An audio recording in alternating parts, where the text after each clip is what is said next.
Hey guys, welcome back. Jeb Smith, Coldwell Banker, residential real estate broker here in Southern California. And somewhere out there is Josh Lewis with Buywise Mortgage.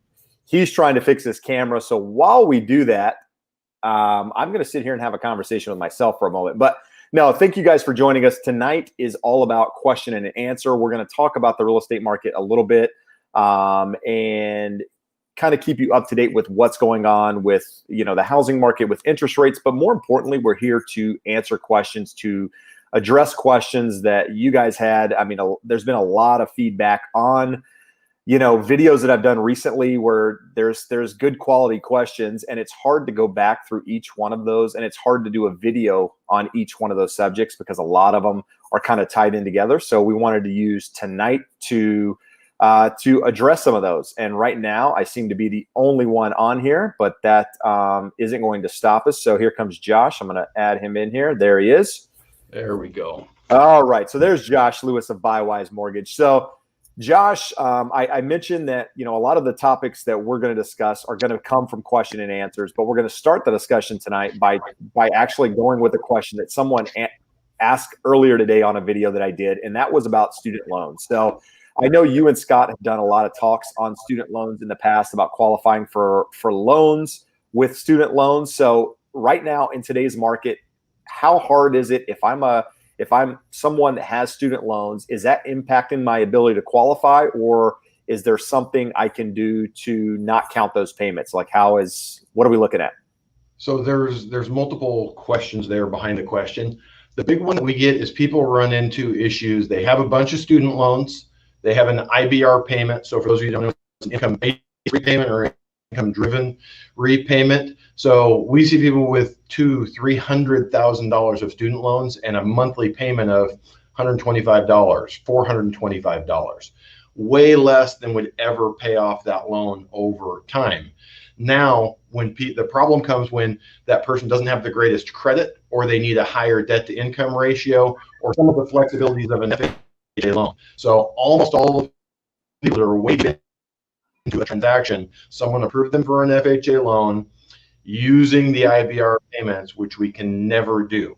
So FHA has a hard and fast rule. You're always going to use 1%. So most of our buyers want to use an FHA loan with $150,000 or $250,000 of student loans. That's a $1,500 or $2,500 qualifying payment. Even though FHA will allow you to go to a much higher debt-to-income ratio, most of the time it blows things out of the water. So doesn't mean they have no. Your mic is having issues here. Are we back to the old mic? No, it's the new one. Okay. I can imagine here we might be having some internet connection issues here at the office. But so what I was saying is it doesn't mean you have no options. It doesn't mean you're stuck and can't move to another loan. It just means that FHA is not going to work for you because we always have to use the 1%. So if you have large student loans and you have an IBR payment, you need to look at either a Fannie Mae or a Freddie Mac option. Fannie Mae wants to use it, but if we can show the IBR payment, which Fed Loan Servicing, Navient, the major servicers are very good about getting you documentation to document. And Freddie Mac, if we can't, let's say, if we can't document, use a 0.5%, which for most people will work unless we get into some bigger student loans there. The reason why this is a big issue right now is every student loan in America is reporting a zero payment on the credit reports because you can all over the forbearance stuff. All student loans are currently in forbearance. No one is accruing interest. No one is required to make payments. So normally, and credit was payment. That mic is just awful. Yeah, you're going in and out big time, my friend. Yeah, I don't know if we try it. Well, if we end the broadcast and start this over, it's going to ruin it. So yeah, the bigger thing with it, I don't think it's going to change. Headphones, anything? It's going to be our internet connection. Boost Mobile. So I'll go to a question here real quick. So Joe Builder came up and said that this house has been on the market for 12 days with no offers yet. Well, Joe, I wouldn't be concerned with my house being on the market for 12 days.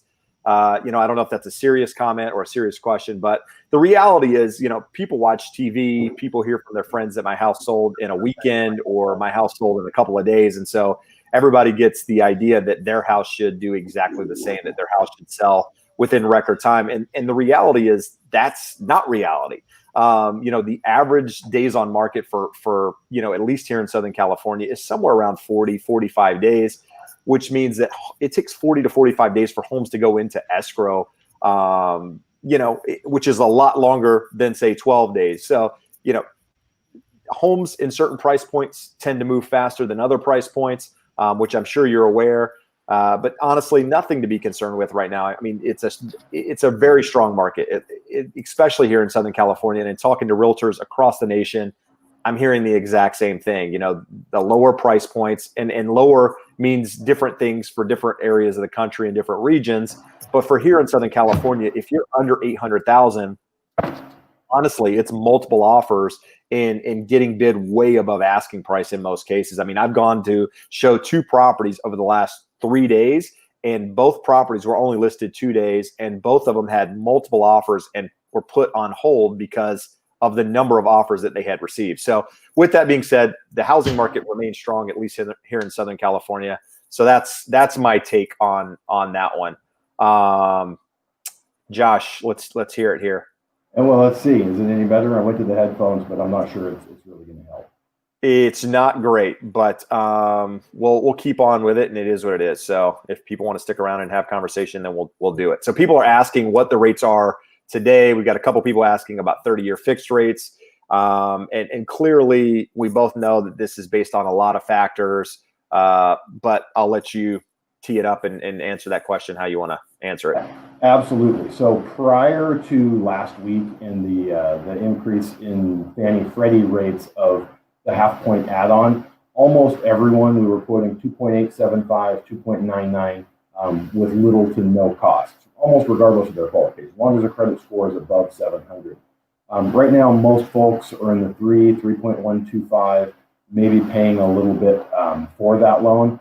Market had popped up a little bit. So before that additional half point fee was added, rates themselves had gone up maybe about an 8. So we're up about 0.25% from where we were a few weeks ago. So still in the very low 3s on the 30.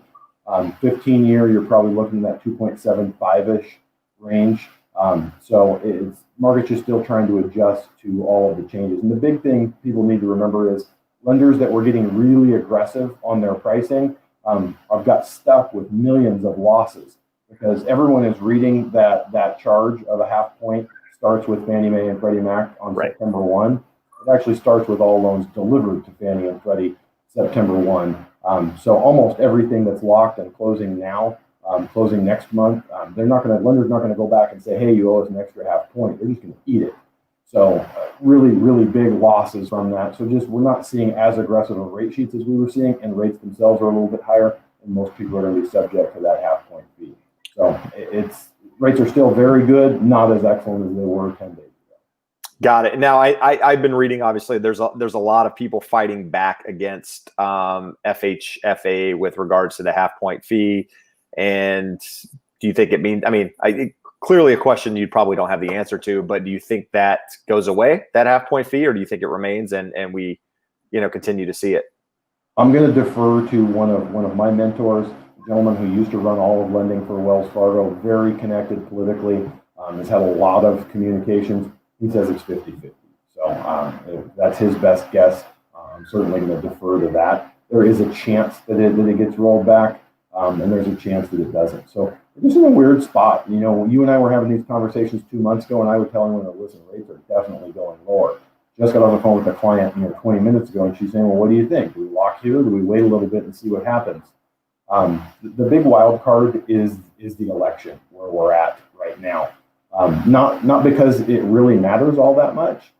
It's buy the rumor, sell the fact, and a lot of times markets get ahead of themselves and start worrying about what might happen. Right. Regardless of what you think politically, so this isn't a statement about who I think should win or what's better, what's worse.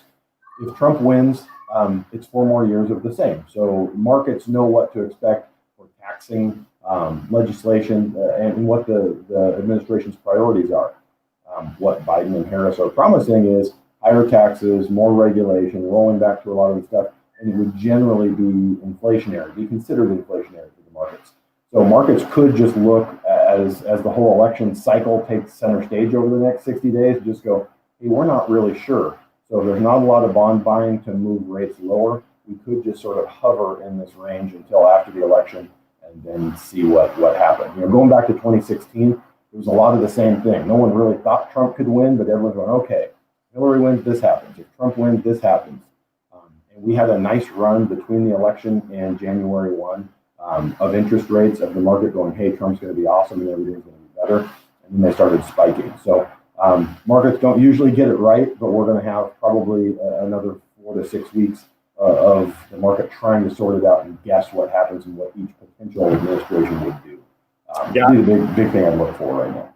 No, understood. And that addressed a couple of different questions out there that people had, which I threw up there.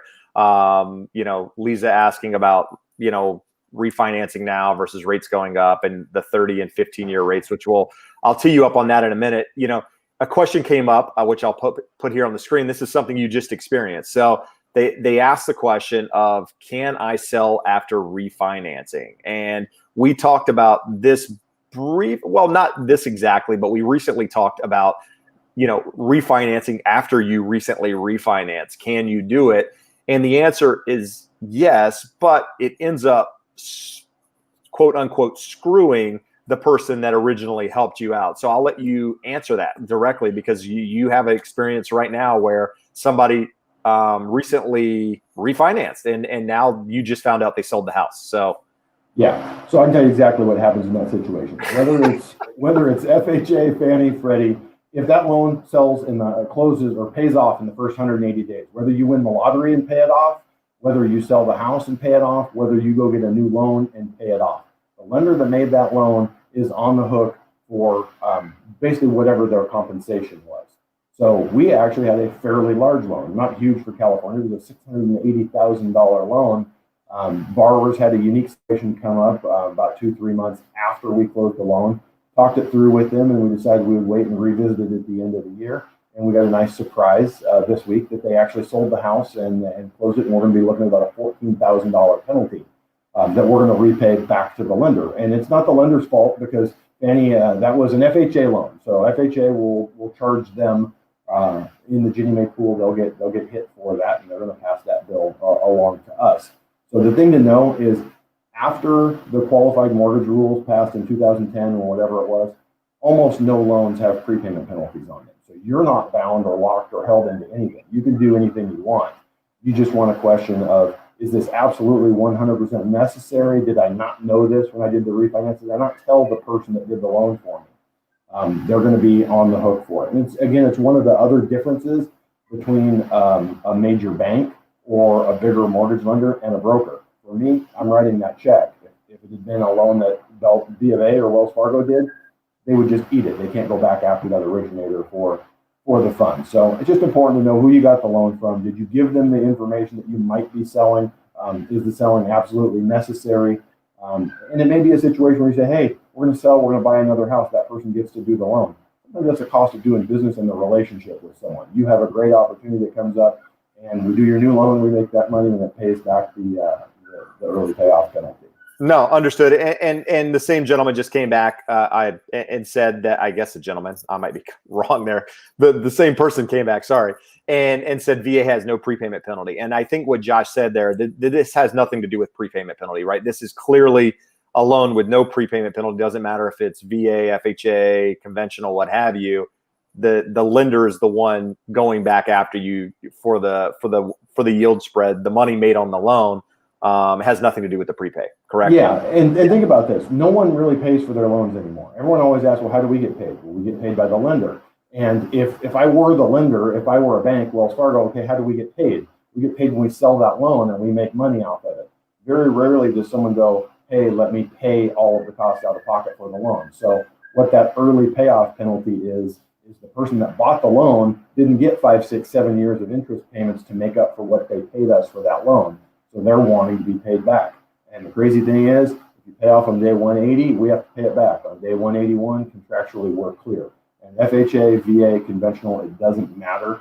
And you're 100% correct. But again, I think you missed what I was saying there. Under the qualified mortgage guidelines, it can't be considered a qualified mortgage if it has a prepayment penalty. And for that reason, 99.9% of loans do not have a prepayment penalty. So you can do whatever you want. Sell, refinance 2 days after doing the last one.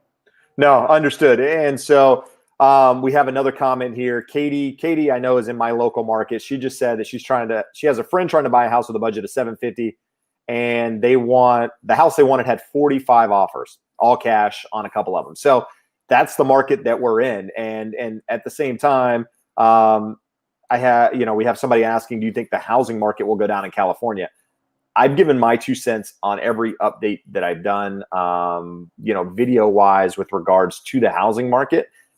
I don't see, the housing market changing for the foreseeable future. And everybody's like, what's the foreseeable future? I would say for the next 6 months to a year, just because of the supply and demand. It's going to take so long for the inventory. It's going to take, regardless of what's happening, it takes so long to shift that table, if you will, between supply and demand. It would take so many houses to come on the market in such a quick time to throw the imbalance there, where it suddenly becomes a buyer's market. And I know you mentioned interest rates earlier, maybe going, unsure what's going to happen between now and the election. I agree, but I don't think rates are really going to go up from now, right? I mean, if they go up, it's an 8 here, it's an 8 there, but we're not talking 0.5%. We're not talking 1%, in my opinion. Again, I'm not the expert on the mortgage side, but I think that would crush the economy, right? I think they have to keep. It's not even that. It's simpler than that. I have a saying: if something can't be true, it won't be true. So I had a question, or someone was talking to me today. Well, what happens, when rates normalize and they go back to 5%? I said, here's the reality. You and I are never going to see 5% mortgage rates again in our lifetime. It just cannot happen. And if you remember the chart that I showed when coronavirus first broke out and we saw this big spread develop, the 10-year treasuries going down and mortgage rates weren't. We had like a 2.2% spread divergence between the two. Normally that's in the 1.3 to 1.5% range. The 10-year treasury right now is at 0.6. So if we normalize at that 1.5% spread, to see a 5% mortgage rate, Treasury have to go to 3.5%. The United States government owes $30 trillion, or will in the very near future. If we go from 0.65 on the 10-year Treasury to 3.5 on the 10-year Treasury, there is no world in which they can debt service all of that debt. So if something can't be true, it won't be true. We're not ever going to see 5% anytime soon. I would be stunned if we had anything in the low 4s. So worrying about higher interest rates, it just cannot be. So it won't. So is the new normal 3.5, or is it 2 3/4? That's what we're going to find out in the next year or two. What I will say and add, you and I have addressed this question before. Everyone always wants to know, and it's a moving target. Is the market going to go down? Okay. We are really witnessing a couple of different economies. People above a certain level, which most homeowners fall into, have been largely protected. Incomes are good, back on the job, not seeing a real loss in income, taking advantage of low interest rates, and everything's great. On the lower end, most renters, most younger people who don't earn a lot of money, $20 an hour or less, has been disproportionately hit by unemployment. Those people are suffering. So when I say, like for us in Southern California, I look at a market where an entry-level home is $750,000 or $1 million, like for the most part it is here in Huntington Beach. People that can buy that, they're not suffering. They're not having a hard time in this economy. Maybe it's not as great as it could have been, but it's not terrible. Now, look at some of the areas that we have here in Southern California: Lancaster, Victorville, the areas where people will go way out to get new homes, lower prices. Those people don't make as much money. They're not as protected. They're not. So you could see some of those areas see higher defaults, but even in those areas, most people have built up a chunk of equity. We will never see a return to what we saw in 2008. We absolutely could see an increase in supply because of forced sales, but you're not going to see short sales and foreclosures for the most part. And we definitely won't see it for 12 to 24 months, even in areas like that. No, agreed. I mean, again, that's probably the most common comment on any of the videos that I do and conversations that I have is, what about the foreclosures coming? What about this big wave of all of these people that are on, forbearance, what happens when they hit the market? The reality is that that's a year out, best case, right? From the time that the forbearance ends, it's a year out. At which point, if those people are in a position where they can't pay, they can still sell their homes, right? Because most of them have equity positions. They're in a position to sell. Well, let's say they don't, and they decide that they're going to stay in there and not make any payments. We saw what happened in 2008, 2007. It takes years to go through that. I mean, yes, it takes 90 days for a notice of default and whatever, but the reality is, if it hits anywhere like people are thinking, on my videos and commenting that it's going to hit, you know how many cases and foreclosures that would be, and how that would have to filter through the market, and the reality is it's not going to happen, in my opinion, anything like that. But even if it did happen, we're 3-4 years out on that, in my opinion. But that's a whole nother conversation in itself. I mean, we could go down a rabbit hole on that. So we've got a couple other comments here. Lisa again asking about buying a house next year, and I will have a house maker. So how it affects the debt to income ratio is pretty simple. Right. So when you don't have a history of renting a property out, they will give you 75% of the market rent to offset the payment.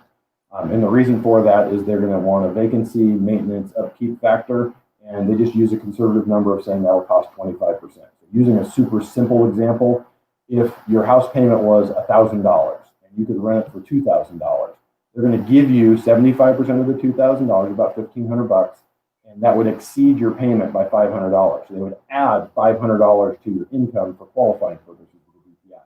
Now let's go the other way and say the payment was $2,000 and we run it for $2,000. You're only getting $1,500 credit. It's a $500 negative. That $500 negative is treated like a debt, just like you had a $500 car payment. So it really just comes down to how much you owe, what the payment looks like.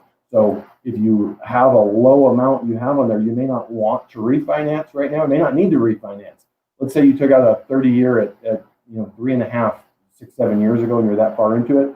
Just stretching it back out to 30 now at a similar to slightly lower rate, even though there's not a huge motivation to do it, can lower that payment and make those numbers work out better for you. So it's something you definitely want to plan for now. Yeah, I got it. Quick question. So you mentioned the 75% rule, but what if I have that rental on my tax returns and I've documented the rent as it is on there with the write-offs and whatever? Am I getting the actual rent that's on my tax returns, or am I still getting 75% based off a rental agreement?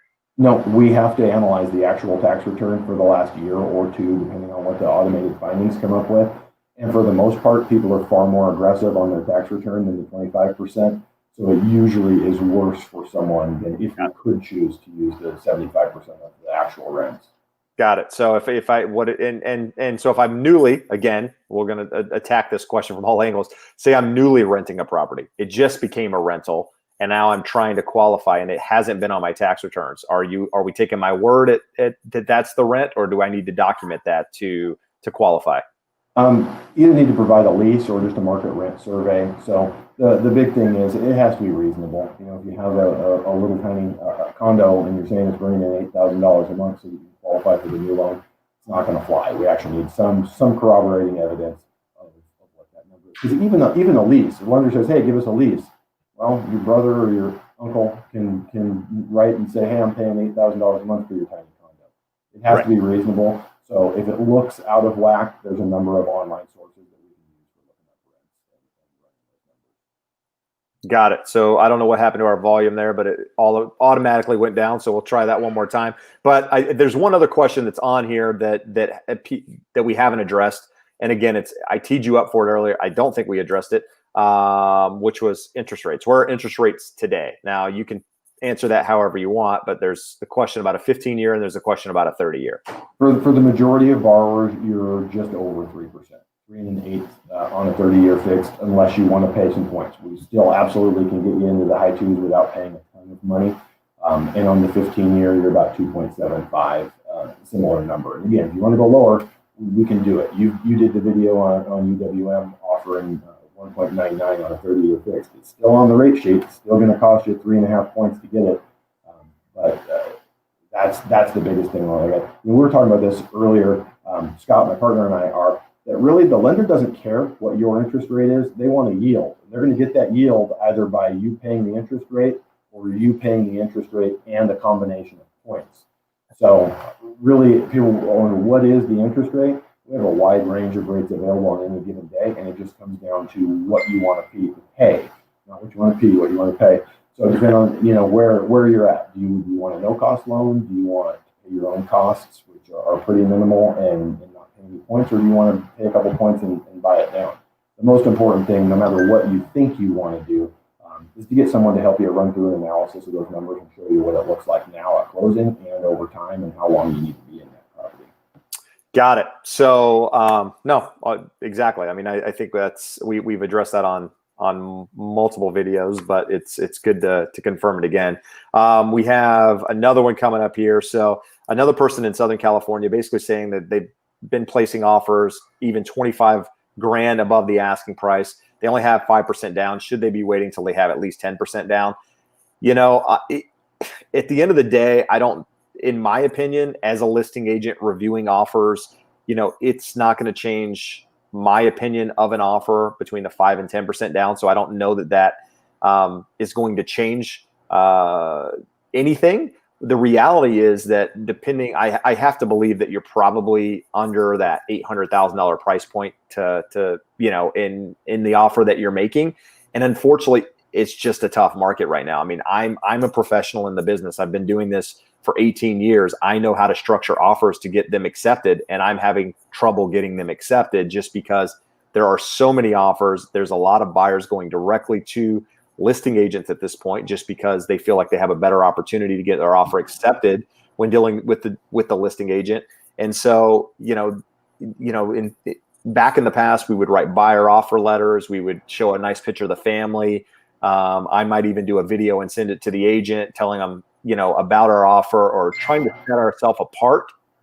And it's tough. It's the reality is, I'm going to be putting a video out tomorrow, the next day, about, things that you should do in this market. And one of them is you have to be patient, and patient in the fact that you're going to be up against multiple offers, and chances are you're going to have to do this multiple times. It's if you get your offer accepted the first time, congratulations, because most people aren't experiencing that.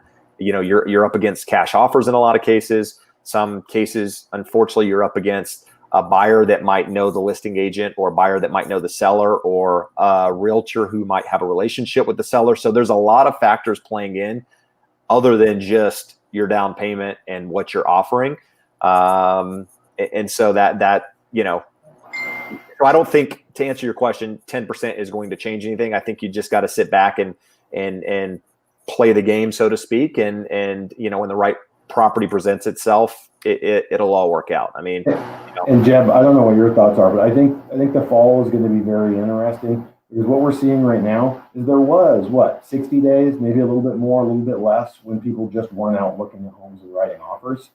And now all of those people, they didn't disappear. They didn't decide, I don't want to buy a home. They just couldn't go out and get and see properties. Now rates are even lower, so they're all squeezed into this little window with the same number of homes, maybe a few more homes on the market. It'll be interesting. In Southern California, we generally have a little bit of seasonality where once the kids go back to school, that things kind of slow down. But think about it this year. Kids going back to school, not in the way that they have in the past. So for a number of reasons, the fall season is going to be very interesting for all of us, buyers, agents, lenders. It'll be very interesting to see what happens. Yeah. I mean, a lot of the mentors that I follow have basically said that, the summer became the spring, and our fall, so to speak, is more or less going to become the summer. So you're not going to see that seasonal slowdown that you see in the fall, because that has now become the summer, because we lost those months in the spring. Everything has just kind of shifted 3 months. And so again, no one knows the future, but I don't see things changing in the interim. That there's nothing major, in my opinion. The election could do it, could change things, but again, that's not an overnight change. You're not going to see, the day after the election, the world changes. That's not how it works, right? I mean, it's worst case, it starts in January and with new policies and even after that, right? The new policies don't happen in January. It takes a while to implement those, but even that takes a while to trickle down. So, you're dealing simply with a supply and demand issue, regardless of how you feel or think or whatever, employment is doing or forbearances are doing. Yes, those have an impact, but not to the extent that it's going to crash the market. So that's my 2 cents on that. I could go really deep on that, but I don't want to, bore you guys. So a lot of people here, thanks for asking the questions. Last question we'll address here, and then we'll cut this one today. We're at 30 minutes now. Somebody asked, how low did the 30 and the 15-year rate go? You can answer that, and then you can also answer, how can I get seller to? Well, I'll ask the closing cost question. So 15-year, 30-year, what was the lowest you saw without paying points? Without paying points, for the best qualified borrowers, probably got to about 2.875, maybe 2.75 for a day or so. And the 15 years, 2.5-ish. So probably 2.5, 2.875 is a safe number that we could have done. 0 points, maybe an eighth lower. Got it. No. And again, I see people commenting on videos all the time that I do that they got a 2.2 with no cost. One guy said he got a 1.99 with no points and no fees, and God bless him if that's the case. So anyway, last question we'll answer here is, how can you get the seller to pay for the closing costs? That's a conversation to have with your your real estate professional, your realtor, but traditionally you build it into your offer, right? You can do a number of ways. You can add it above and beyond the purchase price. So if the property is selling for $300,000 and you make an offer for $300,000 and you want $5,000 back in closing costs, you can make the offer at $305 and request that $5,000 back. Or, you can make an offer for less than that and still ask for that money back. The thing that you're dealing with right now is, depending on the market you're in Southern California, that's going to be a tough sell. And some of the other markets maybe that aren't as crazy, you might be able to get seller to pay closing costs. Right now, because you're up against other offers, I haven't had the offers lately where I've requested that. But traditionally, it's not a big deal to ask for those. But in a market where you're competing against other offers and trying to make them look as clean as possible, that's probably something you want to try to avoid if at all possible. So, and with VA, there are certain costs that they have to pay, but that's a whole nother video. So, we'll cut it there. It's at 32 minutes. Josh, any parting words? I'll let you throw your information up there. I know a lot of people have questions about interest rates and refinancing. And so, let me figure out how to get rid of this one. You got rid of it there. I did it for you. Yeah, the last thing I would add to that last question is, probably better and easier to look at getting lender credits to cover your closing costs. An interest rate, you and I both believe that rates are going to stay low for an extended period of time.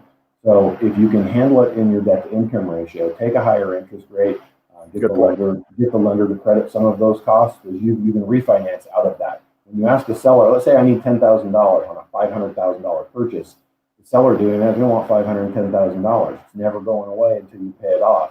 You do the same $500,000. If we can get a 2-point lender credit, you might end up paying 3/4 point higher in interest rate, but you can refinance out of that at some point in the future. You're not able to do that with the premium pricing on making a higher offer. So it's something that, I don't think a lot of people understand. This is what you and I do. When we're working with a client and we have these constraints, we strategize. What are all of the ways that we can cover this? How do we get them in? How do we make it work? So it's just important that your lender and your real estate professional are on the same team. We again have the biggest lender in the country who wants to throw ads out there, push button, get mortgage, and really it's push button, get connected to the call center. The kid in the call center has no idea how to strategize with your realtor about how to get offers accepted and follow up. One of the things we do, you write an offer, you copy me on it, we're going to follow with a phone call. A lot of the listing agents are so inundated they won't take our phone calls, but we try. We try to follow up with an email, give them a bomb video. Just really stressing how well qualified our borrowers are and how far we are into the process. So a lot to it. No, absolutely. And again, deal with professionals, whether it's in the real estate mortgage side, you'll have a much better experience. And I think those are good parting words.